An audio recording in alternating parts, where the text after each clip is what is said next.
Sairam, everyone. Just to recollect what we were discussing last week,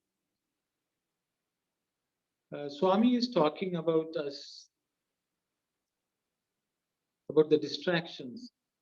And Swami says, I think the question which the devotee asked was, if the form of the Lord is seen, some people think that we have not reached. It is not proper or something of that sort. And for which Swami says the real purpose of meditation is to see the form of the Lord. But he says that on the way there are obstacles which we have to cross. And then Swami goes on to say that if we are going to a destination in a train journey, we should know what our final destination is, and we should also know the stations which we pass. And by knowing that, we will know that those are stations where we should not get off. We should wait till we reach the final destination. That's where we were last week. So I will ask Sister Kalyani to present the slide from where we left off, and then we can continue. Saira. Bhakta, what kind of obstacles are they? How are we to guard ourselves? Swami, you have boarded a train to reach a village.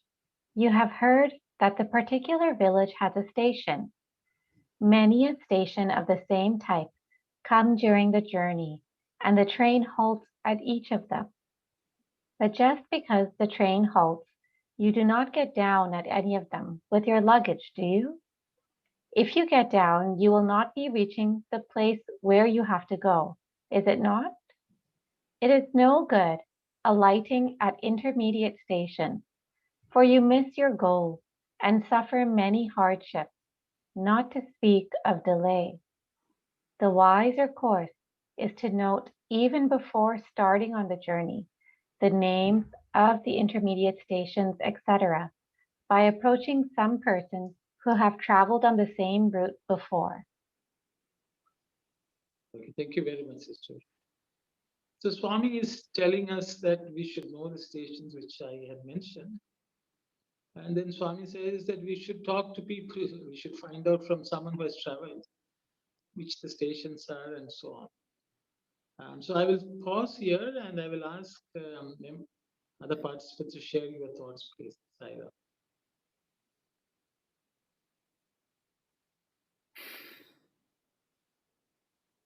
Sairam, brothers and sisters, the very last sentence, it's just now the brother Runo mentioned that in the wiser course is to note, even before starting on the journey, the names of the intermediate station, etc., by approaching people who have traveled that route before.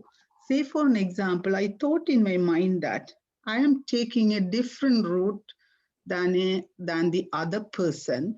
Even in previous passages, maybe one of the passage, Swami indicated that we shouldn't compare with the other people what they experience or what they have gone through in the progress of the meditation.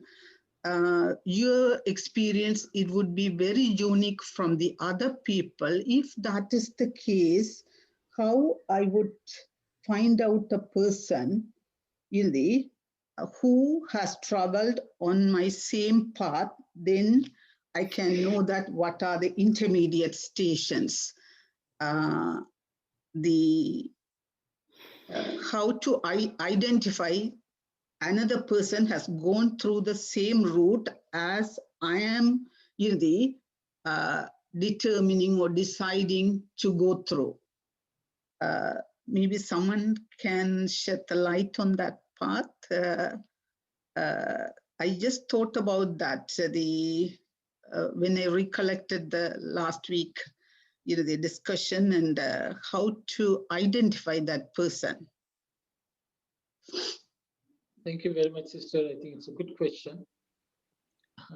It continues further discussion on what Swami has said. I will ask others to share their thoughts, please. anyone who would like to share? So there are two contradictory thoughts. Swami is saying one, find out from someone who has traveled.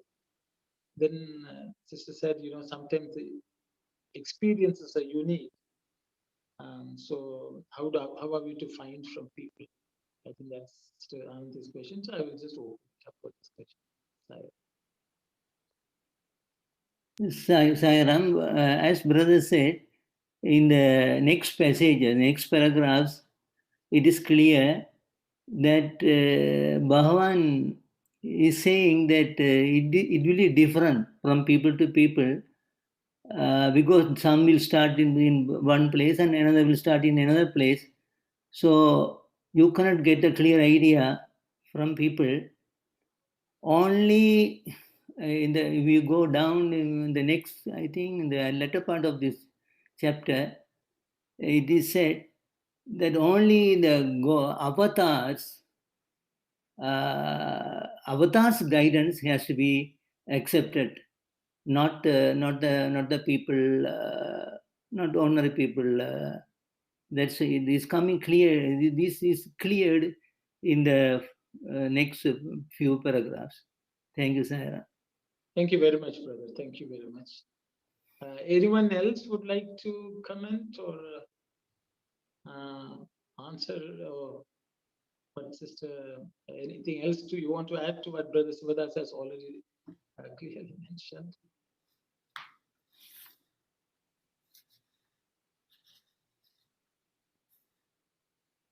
Arun, can you come a little closer to the mic? Your can voice. Can you hear me now? Now it's better. Now it's better. Sorry, Thank you. Yeah, thank you. Thank you. Okay, thank you. So if anyone would like to add to what Brother Sivadas has said, or any other thoughts you have? In Telugu translation, Swami is saying, Atti prayanaమైన వారు గమ్యమును చేరి ఎందురు. They have reached the goal. వారు తిరిగి నీకు చెప్పుటకు నీ స్థానమునకు రారు. They will not come back again to your place. Until we have not read that part in English yet. Yeah, English. I think. No, it's the next slide. Yeah, okay, it is little. I think. Okay. So I think maybe we can go. Pardon, somebody has something to say. Yeah, somebody can say.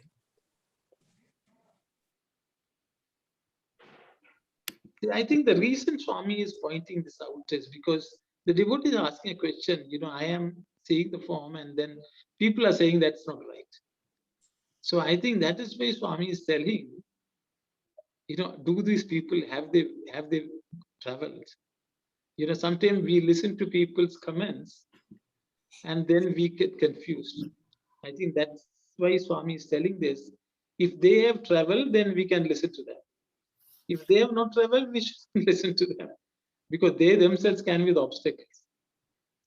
So thank you, sir. Also, here Bhagavan is just referring only the actual places, the map and the real earth places, not spiritual.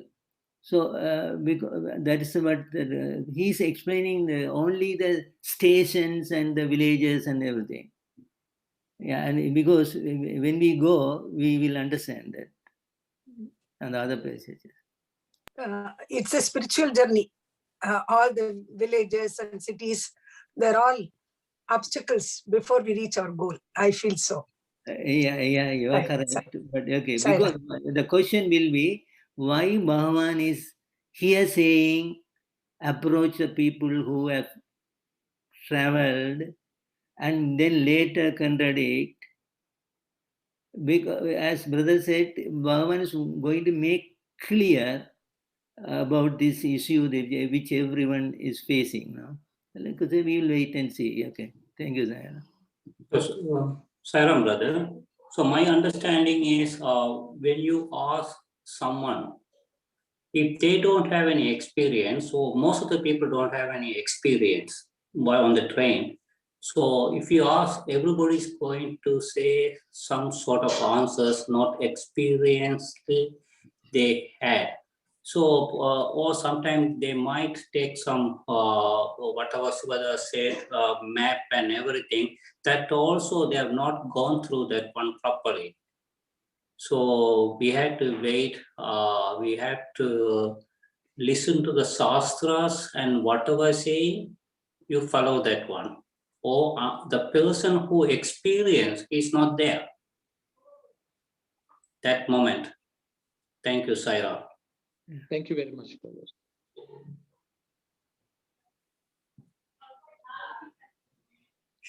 So maybe if there's no other comment, because the next two slides also, I think, cover more or less the same points, Sister Kalyani. Maybe we can read on. Bhakta. Everyone appears as if he is a seasoned traveler on the route. How are we to distinguish between those who pretend and those who know? Swami. Of course, this has to be pondered over. Each one might have traveled by a route of his own. Some might tell you the details of the route, the stations, etc., with the aid of maps only. If that is so, you should not follow their direction on that basis. Consider where from they started and where from you are starting. Consider the route they traversed and the route you have to take. Moreover, it is impossible to consult those who have traveled as far as the goal, for they will not come back, and they won't be available for consultation at the stage where you are. Therefore, you need not take the trouble to search and secure persons who can tell you their own experience of the route. It is best to take the help and the advice given by the veterans in the Gita, the Shastras, the Vedas, and the Upanishads. Rely on the words of the Lord and follow the Upadesha of the Avatara Purushas. Besides, there are countless great men who can guide you as far as they themselves have traveled and not beyond. For how can they tell you things that they themselves have not experienced? So thank you very much, Sister Kalyani. So Swami is going on to explaining to us the need for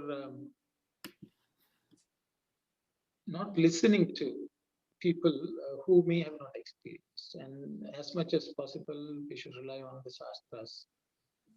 And then he also gives on the last sentence something about people who can help only to the extent they have traveled, but they cannot help you beyond that point.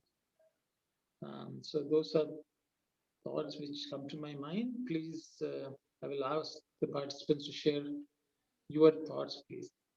Saira. I think the whole paragraph has got an implied meaning.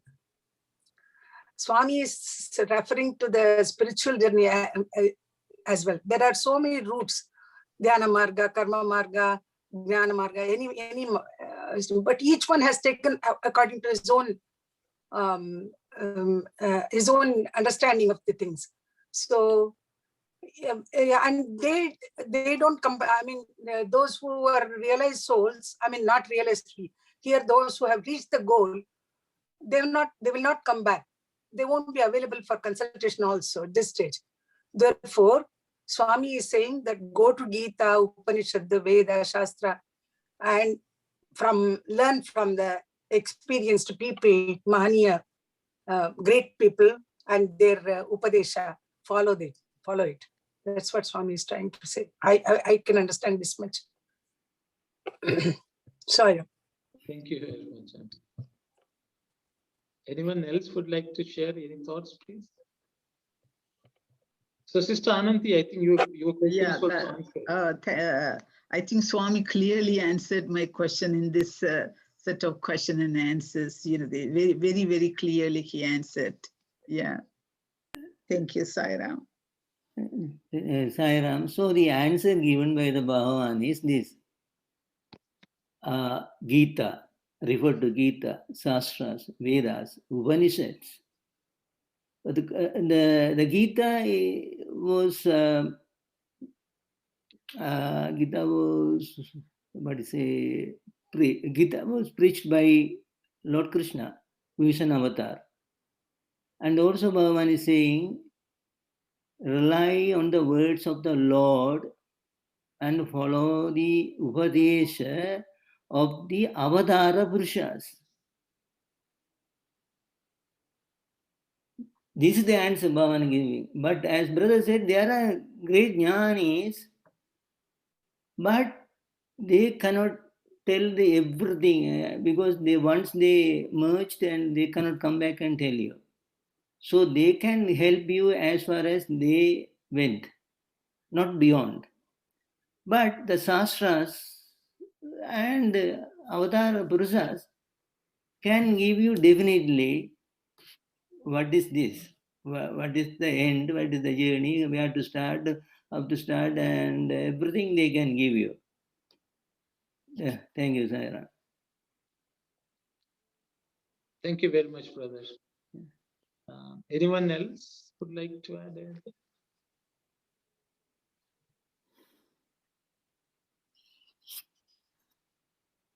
I think if not, Sister Kalyani, you could read on. It's okay.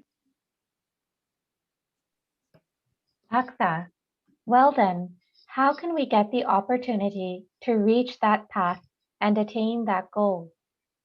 Swami, if they are destined for it, it won't be difficult at all. The chance will come seeking them. You must have heard this saying, the man who went in search of a creeper tripped over it on the way. You need not doubt, this will happen. Bhakta, Swami, some people say that if we do not get some visions and sounds and lights during dhyanam, we can take it that our dhyanam has not progressed. Do you say that they are wrong?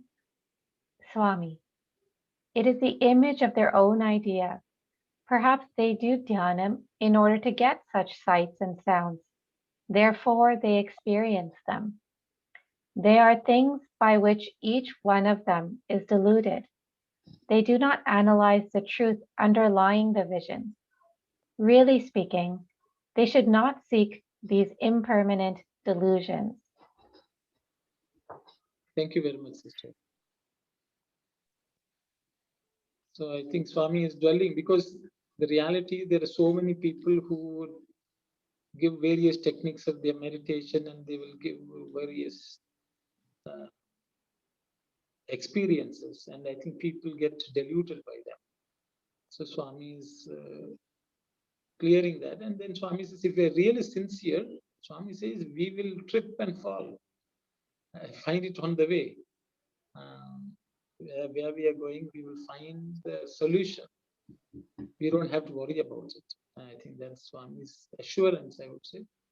I will open it up for participants to share any thoughts you would like to. When we need a guru or a guidance from the divine, it will come to us.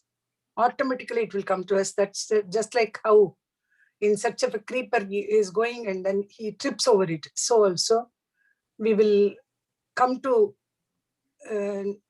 come to know about a guru who is going to give us all the knowledge and the pathway and how to reach the goal. Saira. Thank you very much, Auntie. Thank you. Anyone else would like to comment? Sairam, the Saint Yoga Swami has said that Tamil version of this one, தேடிய பூண்டு காலுக்குள்ளே என்று ஒரு தெவிட்டாத வாசகம் உண்டு. தேடிய பூண்டு காலுக்குள்ளே. So when we were looking for a herb in an open ground, we are looking there and there, that side and this corner, but the herb is not seen. While the herb is very under our feet, between our two legs. So that is a proverb in Tamil. So the Maniandi might be knowing the Telugu proverb for this one. So what it means is that by accident, it is not we cannot forecast when the guru or the insight will dawn on us. While when we are sincere, one day at one time, at one point, there is a sudden click, and we get that the truth is dawned in us. Or as Manimasian said, the guru or the God will appear in the form of a guru and guide us. For example, for Saint Manikavasavar, the Lord Shiva came in the form of man and guided. So something will happen. So we don't need to think too much as hard or difficult. That's what Bhagavan is saying here. So even in the second question, some people say, actually there are so many the gurus or so many people, they give different meditation. Even now I heard that there are so many from India also through Zoom. There are courses going on about meditation. So the people might see some light or might hear some sound if they follow it. But that is all misguidance, and it is all delusion. Bhagavan is saying it is a delusion. So it is same as you are getting down in the station, which you are not supposed to get down. Your station is ahead, but you are getting down in earlier stations, and you download or whatever your bags and baggages, and you are under difficulty. So these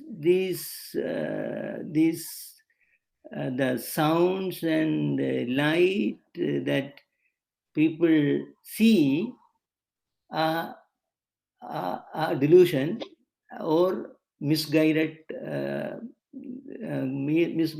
advice on dhyana.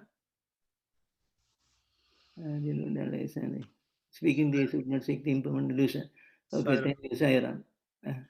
So, Sairam, brother. So, my experience is here, Vagni, Bhagavan taught us what is dhyana, how to do the dhyana.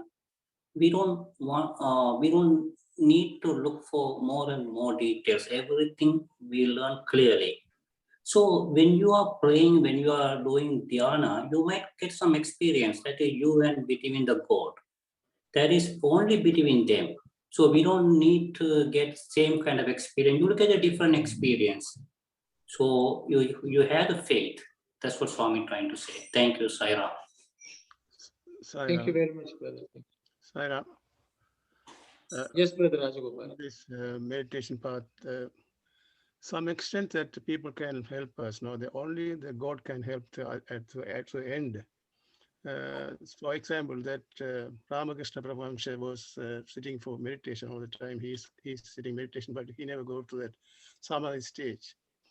So the Totapari was come to him and asked him to sit for meditation. He said, "No, I am going to ask my mother. Then if she will allow me, only I can go and sit for the meditation."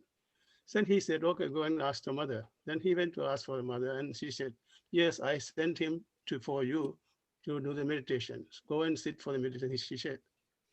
So he went happily. He went to sit for the meditation. At the meditation, he cannot go to some extent, and he cannot go further that because that until he reached that mother, he can go. After that, he cannot go. So he told that Totapari that he cannot do it. So then Totapari said, "You go to meditation, and then that form of Kali comes. You cut by a sword the form, then go over." Then he did the same thing. Then he went up. So we believe the God, he will give the help direction for sure to get the goal. Thank you, Sarah. Sairam, brother, thank you very much for that. But I just wanted a small clarification. Sure. I think you said when Ramakrishna was instructed when he sees Mother Kali that he should cut with a sword or something like that. Yeah, that's right. That's Uh, why it is- It is not the sword. The word is used is the sword of discrimination, buddhi. yes, sure. Something. Okay, sure. so many people think, some Ramakrishna chopped Kali off. No, Yeah, that- what he the said form- was the sword of discrimination should be used yeah, to overcome the form and then see. from the form, yeah. So many people think from then Ramakrishna destroyed the form of Kali, and after that, that type of understanding. Sometimes people don't pay attention to the words which have been used. Mhm. I thought I would just clarify. Because what Swami said is because the sword of discrimination is the nitya parishilana. What is permanent, what is impermanent. So that without use of that, even the form of the Lord becomes anitya. It becomes an impermanent one. But within that form, you should find the permanence. Was what was the instruction by Thotapuri. And after that, Ramakrishna didn't have to sit in meditation. The mother was with him all the time. Yeah, so disturbing her. Yeah. Thank you very much, brother. But yes, you are right. So the meditation for, I think the thought was that Thotapuri was sent to Ramakrishna because he was so sincere, and the mother herself sent Thotapuri. Yeah, that Swami also saying that the form of my form is also that not permanent. That's also illusion. Yes, because the thing is, Swami does not, because we see the physical form, Yeah, but there is an dhyana rupam, as Swami says. Yeah. There is a form of meditation, which is the permanent one, which we have to really see. That's also a form, but that is not limited by the physical form. I understand. Thank you. Thanks, Aaron. Sairam, brother. If the question says that we are not supposed to seek for the impermanent things, so how do you know that if anybody can clarify that what kind of experience that would say that you are in the right meditation? I know somebody's experience, we are not sure it, but for some extent we have to know, right? We are doing the right way of doing dhyana. So where is there any kind of things stand from others too? Good question, sister. I will ask others to share their ideas. Oh, sister's question. Some extents mean that is changes coming up in ourselves. No, that is the extent that I guess it's. Yes, Sairam. So Brother Gopal said correct. So he in the earlier passages, Bhagawan said, how concentrated you are in your meditation. That is a measure. So if our mind, how waywardness is our mind. Yeah, we can. Yeah, so if we feel that our mind is concentrated, then that means there is a sign that we are progressing. That's right. Yeah, that's what you are saying. That's correct. That's what Bhagavan given above. Thank you, brother.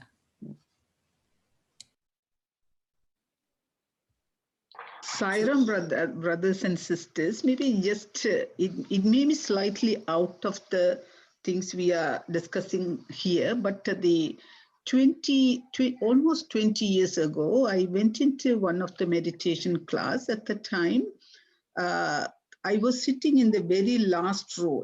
I was the very last row, and behind me, maybe some senior citizens, they were unable to sit on the floor, but they were sitting on the chair. Yeah, in the back. And maybe the meditation, not like 1 minute or 2 minutes or 3 minutes, it would go almost, it's like a 45, at minimum 45 to 50 minutes it would go. maybe in suddenly, maybe after 30-35 minutes, you know, we all in the very silence, you know,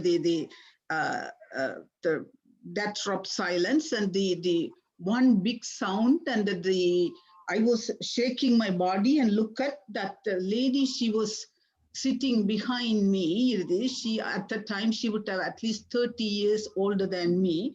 And she was just lying down next to me.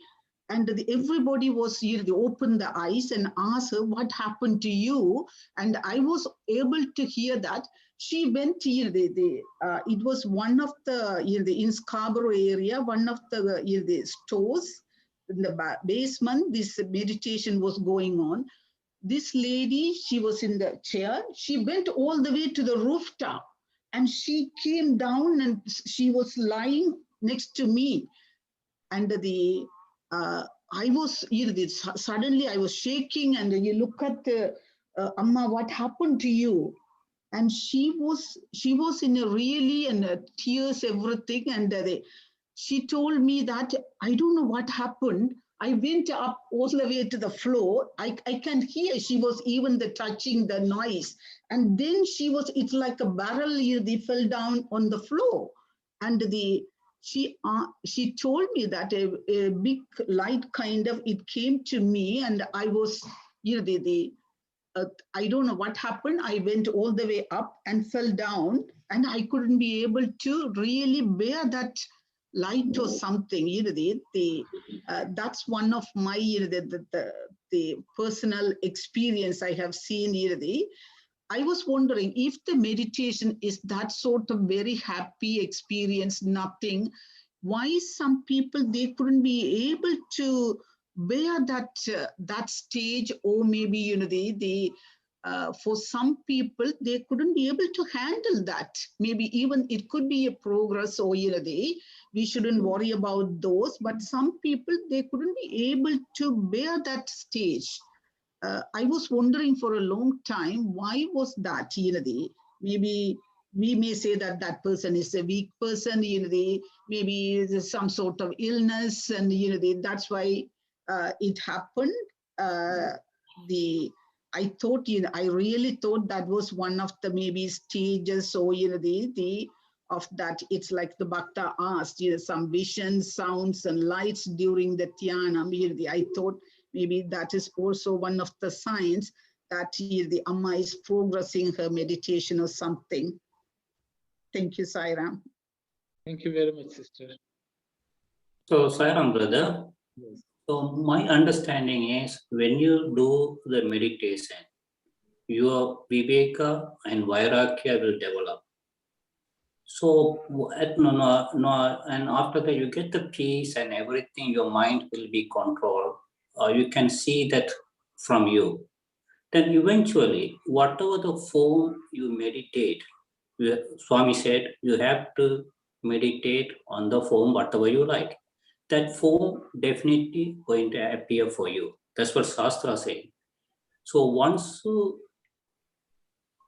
have the vision, eventually that form also will disappear.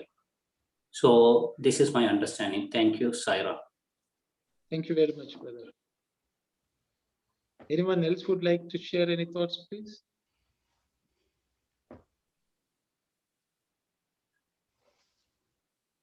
I guess if there's no one, I think, Sister Ananthi, the question which you are asking has already been answered in the slide which we just read. Swami says there are certain experiences which whatever you seek, you will receive. Because what happens is many times we take up the meditation because we have heard somebody telling, people are levitating, people are hearing sounds, people get some siddhis. So from time immemorial, people have done tapas for all these in life, whether they realize it or not. That's why Swami is telling, find out what exactly you want to get to, and that will be the experience which you will receive by meditation. It is just like any human effort. If you want to pursue a degree, you will pursue and you will get it. Somebody will pursue a sports excellence, they will get it.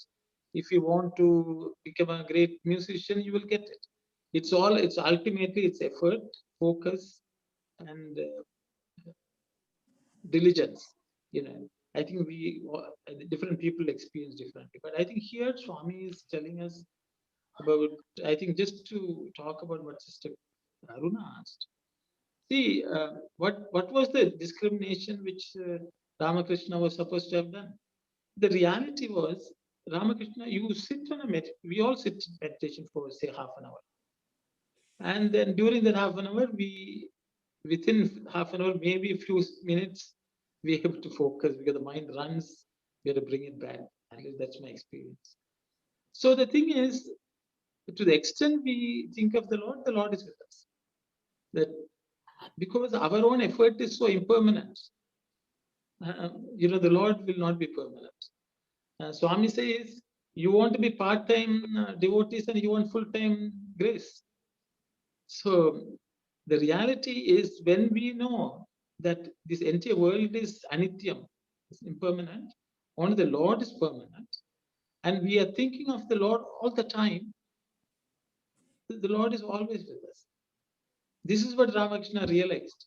He was thinking when he sits for meditation, that time he imagines Kali and she comes. And then he lets go of it, stops the meditation, the mother is not there. Thotapuri actually liberated him from that. So after that, Ramakrishna only thought of the mother all the time. And the mother also always thought of him, I think. So that's why Swami says, how much you, as Siddha said, if your concentration is permanent, then the experience is also permanent. If the concentration is not permanent, the experience is also impermanent. So even though we start practicing meditation when we sit down in the morning or afternoon, ideally that should become a continuous experience. I think that Swami is trying to drive home, is what I think. Sairam, I don't know. This is Sairam. Sapu auntie. Your voice is breaking. We cannot hear properly. Oh, sorry. We are not able to hear properly. That's it. Even now? Now, You have to come very close, very close. That it's better now. But when you go back, we can't hear you. Oh, I'm very sorry. I think maybe the internet. I think there is some Wi-Fi problem. Yes. So, should I repeat myself, or I think No. Yeah, we were able to hear. Maybe when you maybe stay back, go back. Then it's like a cutting or chopping. Otherwise, I was able to hear. Okay, Yeah, definitely. Others, somebody else can repeat if anyone else. It's okay. Others can share. Because I thought no one was talking, so I thought I would just ramble. But in regard to Anandi's question, I just wanted to say something. This is all, we are bringing every past, past from the past, from previous births, these instincts or tendencies, we call vasanas, subha and asubha vasanas. So this person would have been in the previous birth doing meditation from a guru who was guiding in a certain way. And in this birth, this person may be not, as you said, maybe not physically sound, physically fit. That is to say, weak body. Because always it is said, Bhagawan has also said, Swami Vivekananda said, everybody said that you need a sound body. So it could be she's not with a steady body. She was not a steady body, and her past experience kindled through this concentration. But if it was a genuine one, the person, she should be experiencing even afterwards the bliss. So if it is not continuous bliss and is once and for all, so time experience, so we cannot take it in any way good. We cannot take this good in any way. So this is not, there are so many thousands, people are guiding millions of people in their own technique, but everybody leading, they are leading, misleading the people. So that is why in the next chapter, the last chapter, I think, Bhagawan is talking about Advaita, the principle of one. That principle has to be there in the meditation. So long as we see two things, it won't work. So in the last chapter, I didn't read fully, but he's discussing a very good point in the last chapter as a summary of all of these, that. So just I wanted to share for Anandi's inquisitiveness. Thank you, Saira. Thank you, Sairam, brother. Thank you. So, Sairam, brother, and one more thing, in the meditation, during that meditation time, how the time you're spending, even Swami said, even if you can meditate for 11 seconds, it's a great thing. But during the spiritual path, when you follow that one, you get whatever the Sakti, you can produce Vibhuti, you can do all the material things too. But that is not our goal. So we have seen a lot of people doing everything. Even they forget the body. They look at everyone's like the Atma. So they are in the different level too. But they are not stopping. They are going further up until they reach the goal. Thank you, Saira. Thank you very much, brother. Thank you.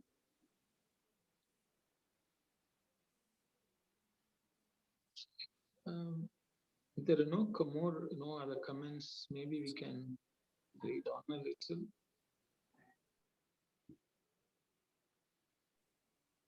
Bhakta, then what are we to seek, Swami? Swami, seek and desire the principle of everything, that which, if known, everything is known, that which, if seen, all is seen and understood. Do not seek for the drops in your attempt to know the flood. When you have attained the ocean, the basis of all the drops, you will not have the delusion of the drop. Bhakta, some sadhakas picture to themselves during dhyanam the Guru. Is that correct? Swami, the Guru shows the path.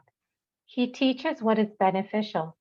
So he has to be shown respect and gratitude, of course.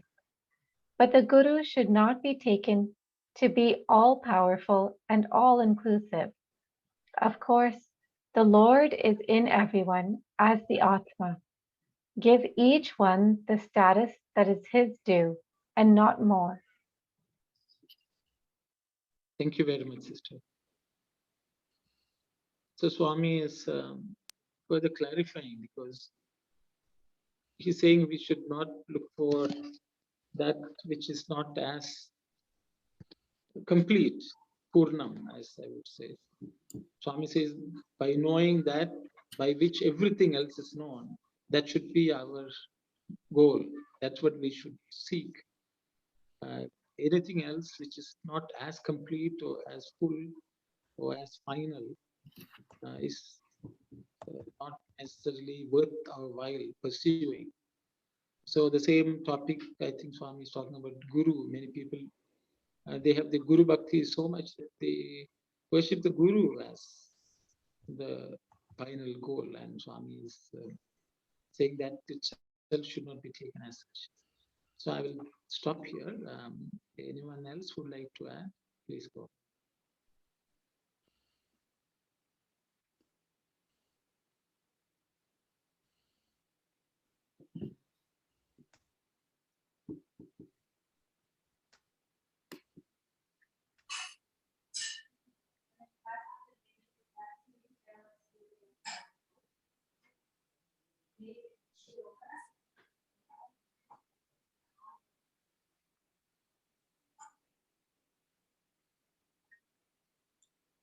So, Sairam brother, here my understanding is Swami is talking about the Guru. So everyone needs the Guru. So ultimately, Satguru is the important. The Guru will teach you from the Shastra. You respect the Guru as a Guru. Mother, you give a mother respect. Father is a mother. Father is a father. Guru also is teaching we have to give the respect. Even we can give Father Namaskaram. That is same thing whatever we are doing for the parents too. See, that's all. But we have to remember Satguru is the only one. Swami says Satguru is the only one can take you other side of the samsara and nobody else. Thank you. Thank you very much, brother. Thank you. Anyone else would like to share a thought? Any thought?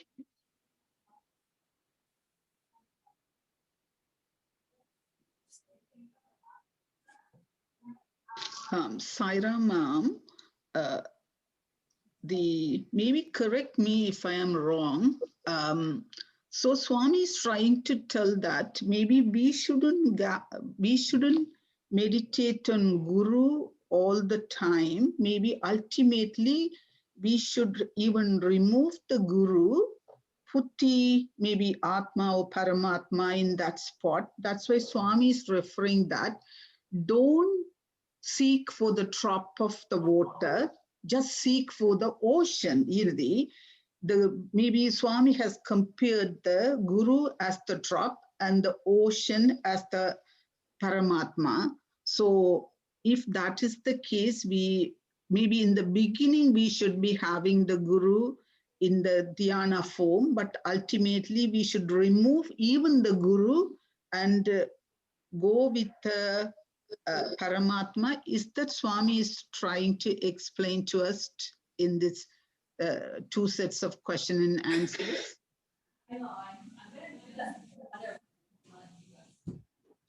So I will ask others to share their thoughts, please. What does Sister Ananti has given her understanding of the passage? Anyone else you would like to share? Sairam, okay, go ahead, please. Who is that? Go ahead. Sairam, no, what I understand from the it's not very clear, but I get the feeling that Swami, what he's maybe the following pages he might even more clarify, but I didn't read that. But I have a feeling that Swami is saying on a mundane level or on an average, in Guru. So if everyone has to be given their what is should so has to be shown respect and gratitude, of course, but the Guru should not be taken to be all powerful and all inclusive. Of course, the Lord is in everyone as Atma. Give each one the status that is his due and not more. So what I understand is on a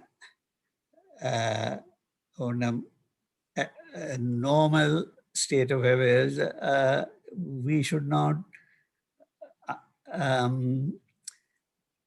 that God is the ultimate, and Guru, unless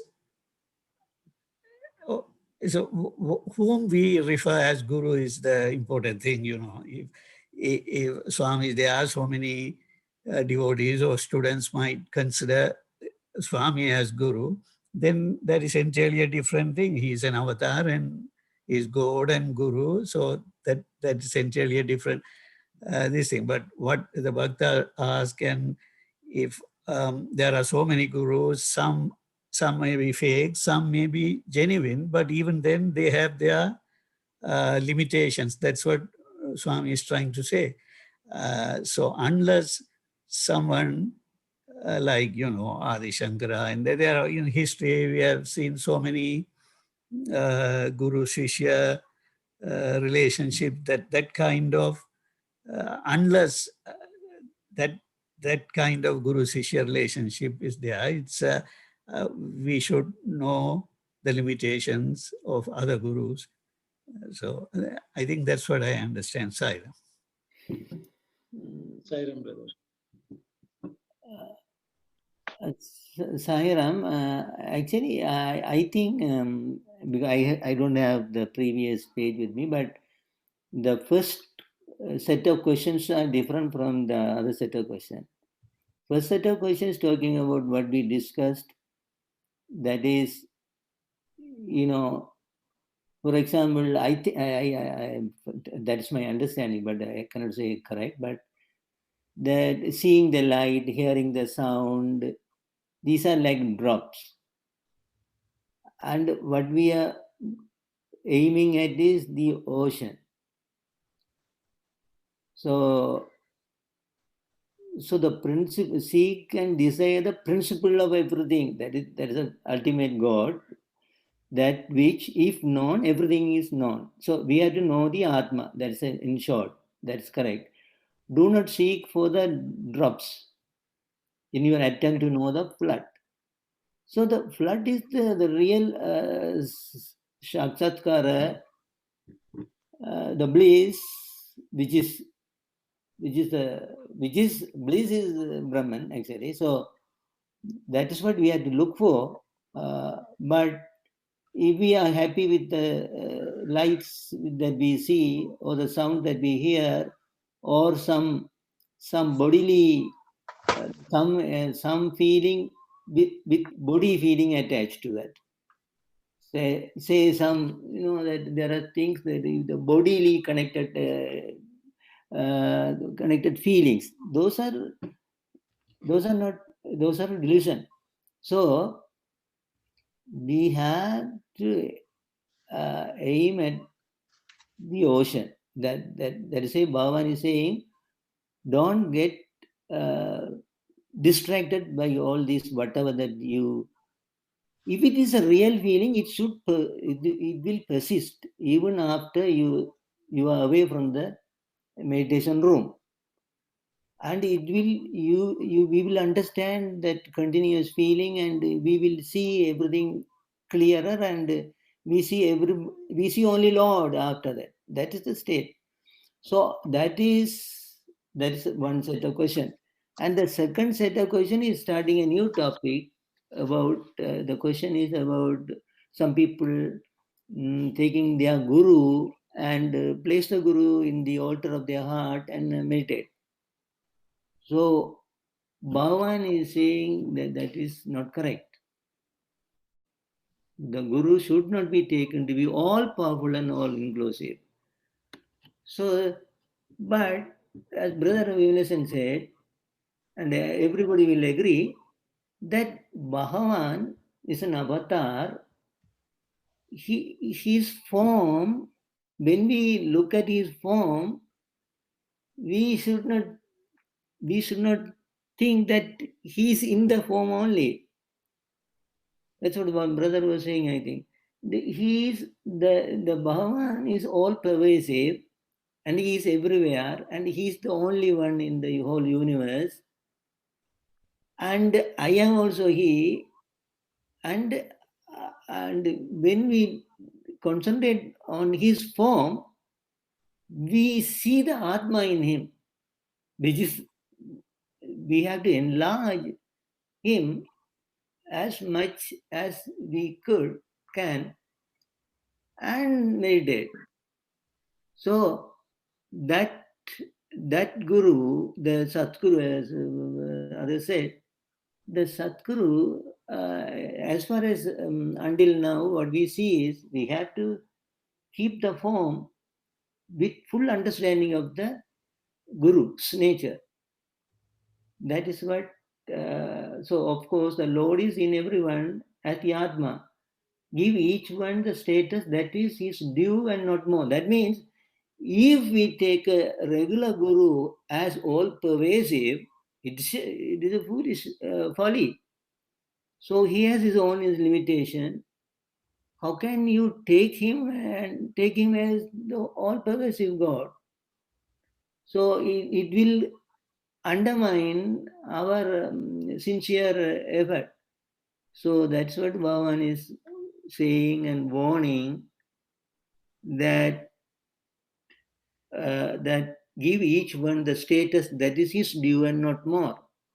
So regular guru get as much as that could. But Brother Rajoval said about Sri Ramaparamsa, Ramana Maharshi, these people, Bhagavan has visited Ramana Maharshi and ate the food Ramana Maharshi gave to him, and Ramana Maharshi ate a handful of food from the plate of Bhagavan.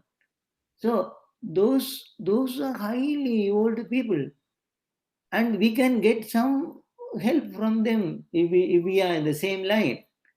So for us, Sai Baba, the Guru, who is all pervasive, omniscient, omnipotent, omnipresent, and he is in us, and we are also in him.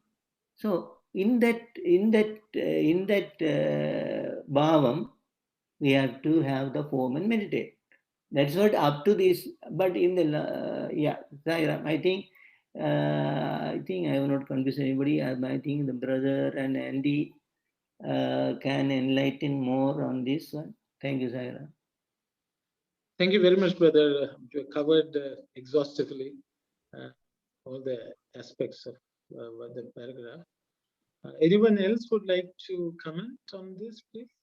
So, Sairam, if I want to put it in a nutshell, okay, to the Malaysian nicely emphasize the word, that limitation. Everyone, you can look at them as a teachers. The real guru is the one has the power of creation, destroy, and all three things. But the others, they have the limitation. And he is the only one created the whole universe. So he's the real guru. And so we have to have the real guru. And I told you, he's the only one can take us to the self-realization path, to the ultimate goal. Thank you, Sairam. Thank you very much, brother. Anyone else?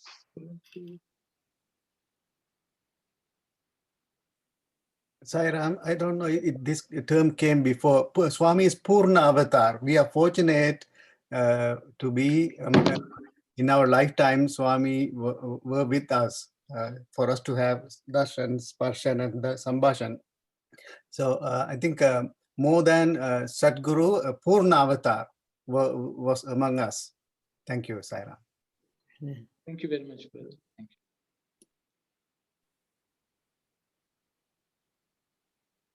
Swami is saying, seek and desire the principle of everything. Yeah.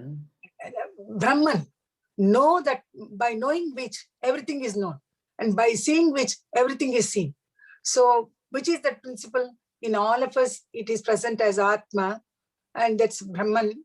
If we can concentrate on that Atman, we can, and we should not attach much importance to the drops, or I don't know, drops can be compared to our attempts to seek the Lord, or I don't know what it is, but ocean is the final goal.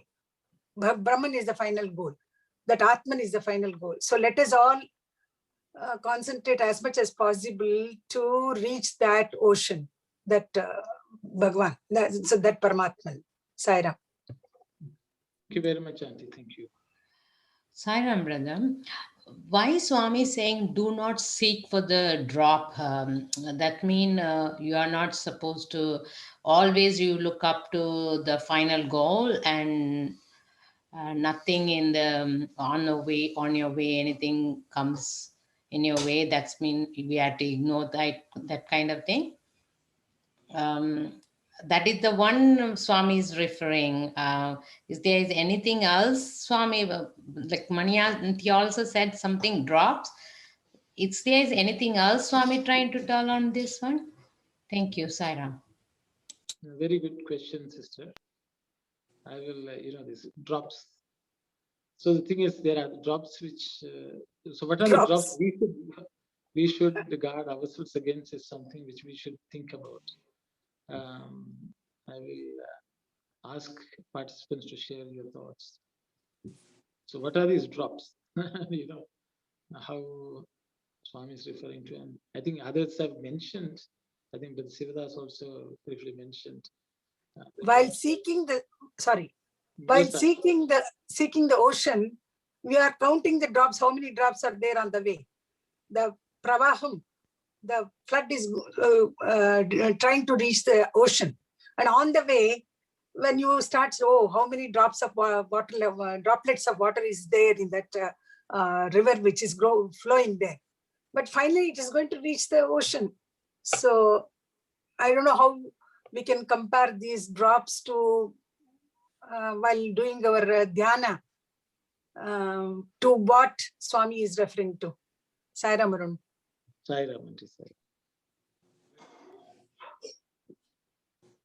Maybe I will just share some thoughts. See, the thing is, we all go to Swami. Many of us have gone. Then we also attend bhajans. We take part in seva. You know, we do lots of sadhana. Through all this, you know, for example, when we sit for bhajans, we want Swami.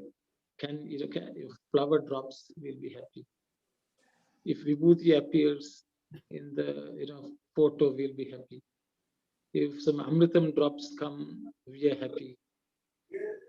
Something happened, we wanted something and some sign came and we said we are happy. And we are sometimes complacent, we say, oh, vibhuti came. I sang and the flower fell. We are happy. Actually, a devotee should be sad. Oh, the Lord, where are you? Why couldn't I see you? We all seek drops because we will talk about the drops with everyone else. I felt Swami's presence. What happened? Oh, the flower jumped. And we may talk about it for days. Swami says, don't wait. Actually, sometimes there are people who come and tell Swami, this happened. Swami will say, oh, Avana. Oh, it happened? Oh, Vibhuti came in the photo? Like that, Swami will ask. And they will say, Swami, yes, Swami, you were there. Oh, Swami will ask us. So the thing is, we seek something and we may get it. It's human nature. So even in the same thing, in meditation also, we think of something and we are satisfied. And we again, next day also we say, Swami, yesterday you came like that. How come you are not coming? Like, I am not seeing this sign. So these are drops. He says, don't even seek them. There are times when Swami will materialize something and give, and people will be running after that and they'll queue up. And Swami will be sitting there. Swami will say, the creation is more interesting to you than the creator. So this is the point in my understanding. Even in our sadhana, it means these are things, of course, Swami encourages us with his visiting cards and things like that. But Swami does not want us to crave only for those. Get the full thing. By having him, we don't need vibhuti. We don't need flower. We don't need anything. We want you.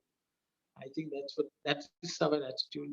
Is what I think, Sister Aruna. Yeah, thank you so much. Yes. No, I don't. Before those times, earlier times, I'm talking about when we used to have bhajans every Thursday, and in our houses, 6-7 houses we had before Akhand bhajan started. So we used to do bhajans. It is not the Namavalis which we sing, long kritis we used to sing. And there were particular kritis when, we will ask Swami to come. And Swami himself has said, if now he is confusing us. He used to say, if a flower drops, then that means I have come. He has said this. Now,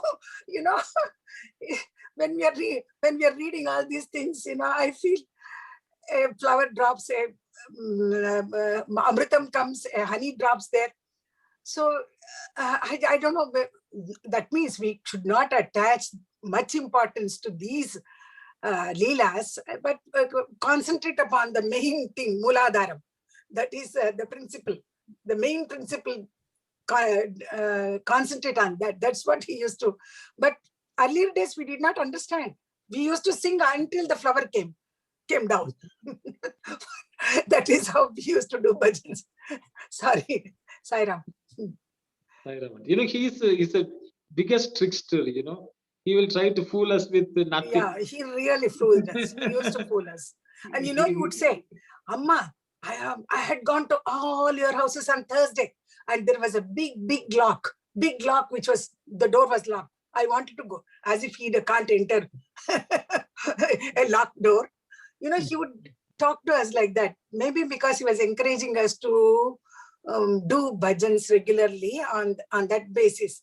You know, where we were going on the spiritual path, those are all steps necessary to reach. That's how I think Swami used to tell us. Sairam. Sairam.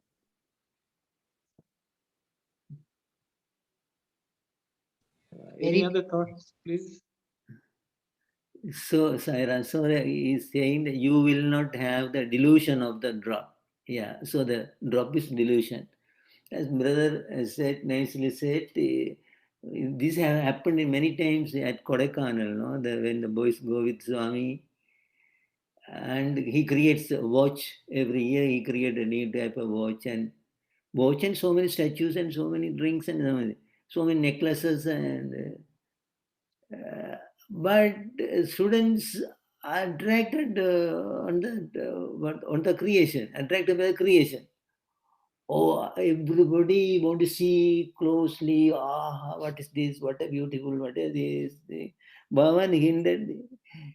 Creator is here, but you are looking after the creation. What's the use of this one? So long for the creator.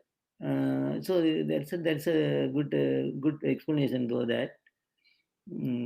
So there's no use, because it is a proof that we are devoted to him, we are connected to him. When Holias and Amrita, Kungum and this happened, it is a proof that he gives us an indication that I understand your prayer, I hear your prayer, and it is it makes our faith firm based on that. For example, the brother one day said in the personal interview room, you know, in the interview rooms too, in the inside the inner interview room, brother was there, and Bhagawan was talking to him on serious matter, and he asked him to look over the boys, but there's a wall. But brother didn't see the wall. It was an open space, and he looked at that boys waiting for the chance to join the school or something. So with that experience is enough for him to understand the omnipotent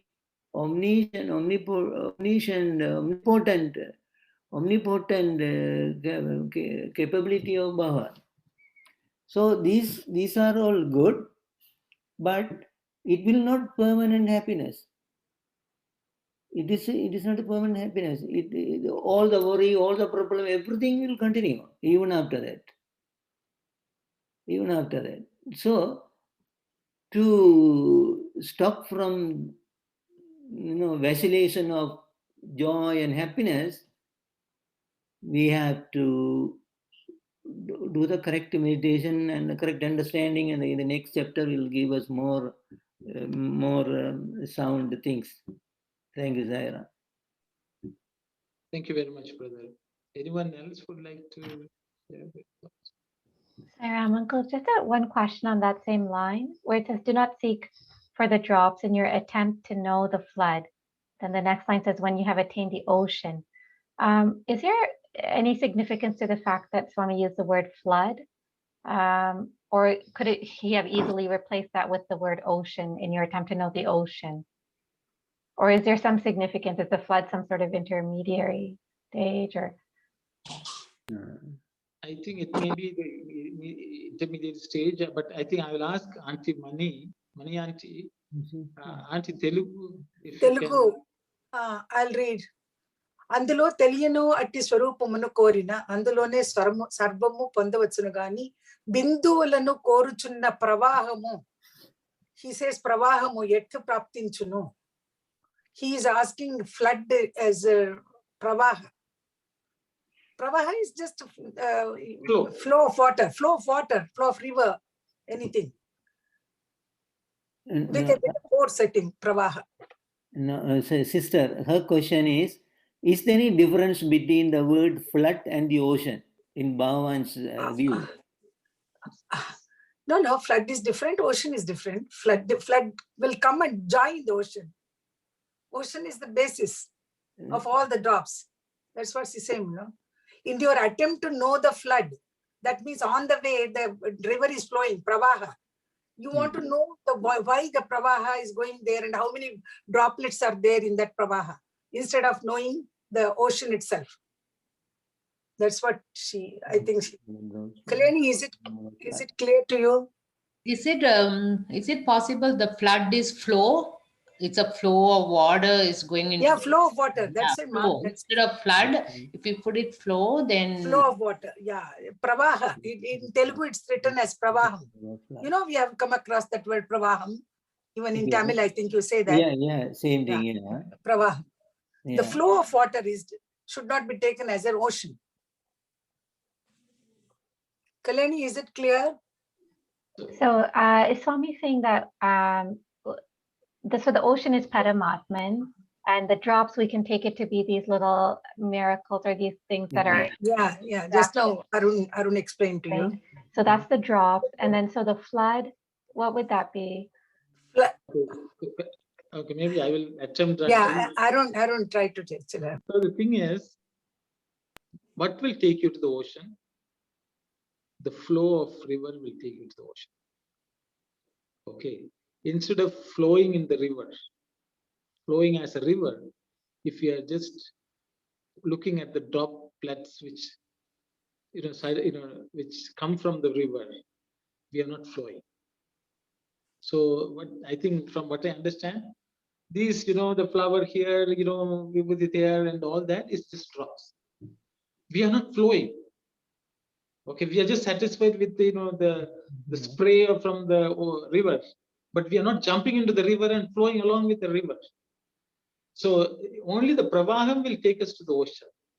If we are playing with the droplets, we are not going to reach the ocean, is what I understand. So we can splash the water in the river and and say, oh, it's so nice, and play with it. And of course, we are in the river, but so we all play with even devotion like that. Devotion is actually the pravaham which takes us to the ocean.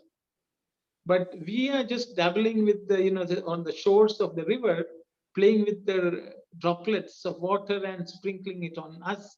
And we are happy, oh, we are in the river, we are in the river. But Swami wants us to flow, like the pravaham.